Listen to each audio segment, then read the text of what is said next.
안녕하십니까, 박배용입니다. 어제는 참 유튜브를 통해서 참 의미 있는 방송을 하나 봤습니다.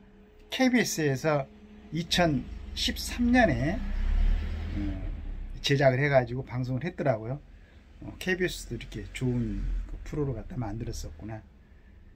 거기에 이제 우리나라의 그 산림 녹화에 대해서 그때 이제 박정희 대통령께서 뭐 우리나라를 전체적으로 두 색깔로 비교하면은 뭐 예전에 누가 외국 사람이 봐서 그랬다고 그러던데, 산 색깔은 황토 색깔이고 사람들 입고 다니는 옷은 하얀 옷이고 뭐 이렇게 비유를 했다고 그래요. 그 정도 산들이 지금 헐벗고.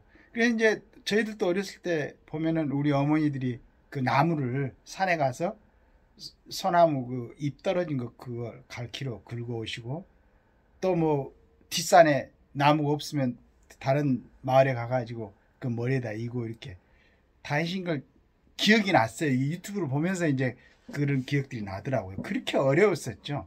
땔감으로 이 사용하기 위해서. 그런데 이 산이 정상으로 녹화가 돼 있어야 홍수도 나지 않고, 거기에 또 이제 또 산이 울창해야 또 비도 내리고, 그걸 또 산이 있어야 비 내리는 걸 뭐 초목들이 그걸 갖고 있다가 또 이렇게 천천히 내려보낼 수 있으니까 홍수가 나지 않고, 그래야 또 농토가 황폐해지지 않고. 하여간 뭐 이런 그것을 아신 우리 박정희 대통령께서 어떻게 하든지 치산 녹화를 해야 되겠다 생각하고 이제 여러 가지 과정에서 거기에 이제 굉장히 큰 역할을 했던 현신구 나무 과학자 여러 분이 아주 굉장히 많은 역할을 했더라고요. 그 다음에 이제 거기에서 제일 처음에 산림청을 67년대에 신설을 하고, 농림부 속에 있던 산림청을 효율적으로 관리하기 위해서 내무부로 옮겨. 그 다음에 이제 2만 4천 개의 마을에 양모장을 만들어 가지고 묘목을 길렀던 거죠. 그러니까 우리 어렸을 때는 이제 소나무 같은 거 찌지 못하게 이렇게 산림청에서 관리도 들어오고 그랬었죠. 또 식목일이 있었고, 뭐 우리 초등학교 이렇게 다닐 때부터 산에 가서 나무 심고 그런 기억이 나는데, 정말로 아주 어떻게 보면은 살아남기 위한 아주 처절한 그러한 결정이었죠. 이제 그것뿐만 아니죠. 아주 6.25 일으켰던 그 북한의 집단은 뭐 이렇게 꾸준하게 간첩들을 내려보내왔고, 어렸을 때 보면 우리 바닷가 같은 데서 간첩선 하고 이렇게 그걸 이제 하는 뭐 이렇게 조명탕도 터뜨리고, 또 가끔씩은 그 납치도 해가고 그런 것도 있었죠. 그런데 그러니까 나라를 지키려는 뭐 국방, 그 다음에 경제, 치산, 이거 어떻게 하는지 우리 나라 어느 마을에 양모장을 했던 그 사람 하나 인터뷰를 했던데, 할머니가 그런 게 아니었으면 굶어 죽겠대요. 그 양모해가지고 그 나무 좀 이렇게 양묘장을 하고 있으면은, 근데 거기에서 언제 돈을 준다 해서 그 약속 때문에 그 약속을 받고 시장 가서 쌀을 좀 받아다가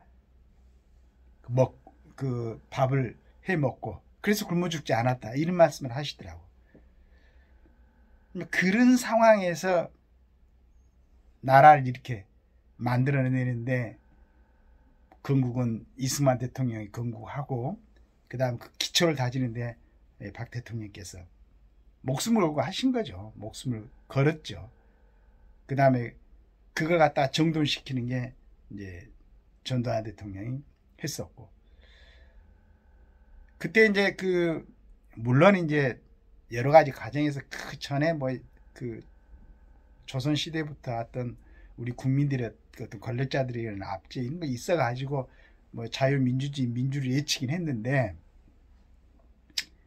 그게 이제 지금도 일부 시각으로는 뭐 그분들을 뭐 독재자 뭐 이렇게 얘기를 하는데, 그 상황에서 그렇게 하지 안 했으면은 지금 우리 남미의 베네수엘라나 아르헨티나 이런 나라들처럼 그러니까 나라를 재정비하지 않고 민주만 외치고 뭐 그런 그 어떤 방조만 돼 있던 그런 나라들의 모습을 우리가 지금 보고 있지 않습니까? 근데 그런 나라들은 우리처럼 이 지구상에서 가장 강대한 우리 반대 세력들, 지금은 러시아로 국명을 바뀌었지만은 소련, 공산주의 나라들, 중공, 뭐죠 이제 중국이라고 이름을 바뀌었지만은 이제 이런 집단, 그 다음에 같은 민족이면서도 지금 정전 상태에서 총뿌리를 우리한테 겨누고 지금도 핵무기를 만들어갖고 이어가고 있는 이제 북한 집단. 자, 이런 상황을 두고 이 반쪽짜리 나라를 가지고 지금 배가 아니면은 비행기가 아니면 외국으로 나갈 수도 없는 이 나라에서 우리가 이렇게 살 수 있게 세계 10대 경제 대국에 들어가고 반도체나 자동차는 세계에서 거의 뭐 1위를 점하고 있을 정도로 이런 나라를 만들어낸 게 그분들의 그 목숨을 걸고 눈물 겨운 그 노력이 아니었는가 하는 생각을 합니다. 제가 아침에 이런 얘기를 하냐 그러면은 지금 굉장히 지금 어렵죠. 어려운 상황이죠.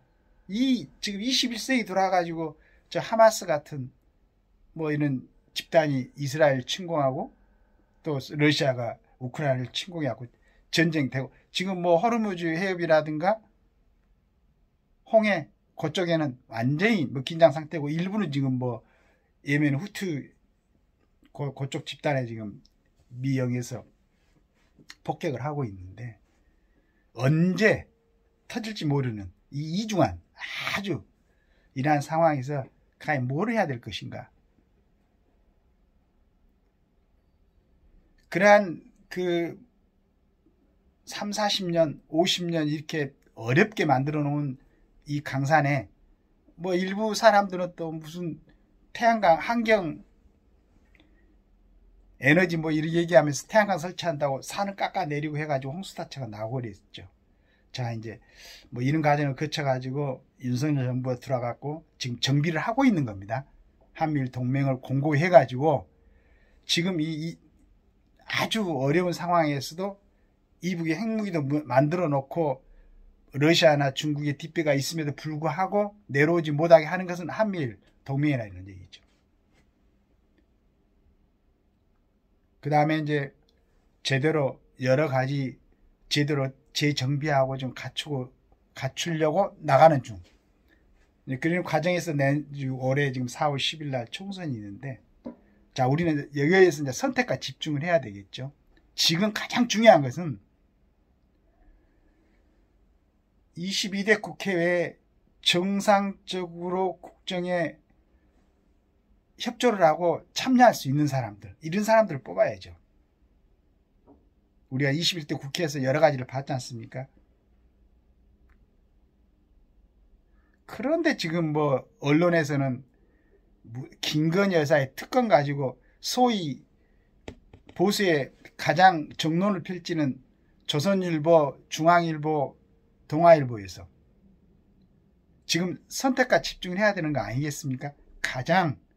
그나마 가장 좋은 사람들을 지금 향후 한 4년을 국정에 영향을 끼칠 수 있는 국회의원으로 뽑는데 거기에 집중을 해야 되는데 왜 자꾸 지금 윤 대통령과 결혼하기 전에 그것도 전혀 관련은 아니겠지만 뭐 그쪽에 주식을 갖고 있었긴 했지만은 그런 문제하고는 별반 관련이 없다고 그 전에 검찰 수사에서 결론이 났는 거. 뭐 그 다음에 어떤 좀 비정상적인 뭐 어떤 친구들로부터 해갖고 뭐 300만 원짜리 가방 하나 받은 거. 그걸 놓고 지금 이 아주 중요한 시점에서 뭐 특검을 하자고 외치고 있는 이 정치인들 이런 부분에 대해서 지금 언론에서는 집중해가지고 정론을 펼쳐야 되지 않겠는가 하는 생각을 합니다. 지금 유튜브 중에서는 그 뭐 몇몇 채널에서는 보면은 지금 이 큰 일간지에서 펼치는 것보다도 훨씬 더 지금 나라를 좀 올바른 방향으로 끌고 가기 위해서 아주 노력하는 그런 사람들이 있어요. 뭐 정론일침이라 해가지고 정말로 고민하고 애를 쓰면서 어떻게 하는지 나라를 갖다가 좀 올바른 쪽으로 이끌어갈까 하고 고민하고 있는 유튜브들이 있습니다. 그런데 가끔씩 이 신문에 보면은 막 유튜브들을 그냥 한꺼번에 무슨 뭐 양아치들처럼 표현하고 그러던데, 내가 보기에는 지금 훨씬 좋은 영향을 끼치고 있는 게 유튜브들이다. 물론 이제 아닌 사람들도 있죠. 아주 참 말 함부로 하고, 그 다음에 정확하지 않는 사실도 그냥 이렇게 퍼뜨려 가지고 여러 가지 정보를 오염시키고. 그런데 그 전에는 방송을 이용해서도 그렇게 하는 사람들이 있었어요. 그런데 그때는 이렇게 우리 일간지에서 얘기를 안 하대. 지금 같은 그런 시각으로 지난 한 5년 동안에 방송이라든가 여러 군데서 뭐 역사를 애고하고 막 이런 친구들이 있었는데, 그때는 왜 얘기들 안 했는가 모르겠어요.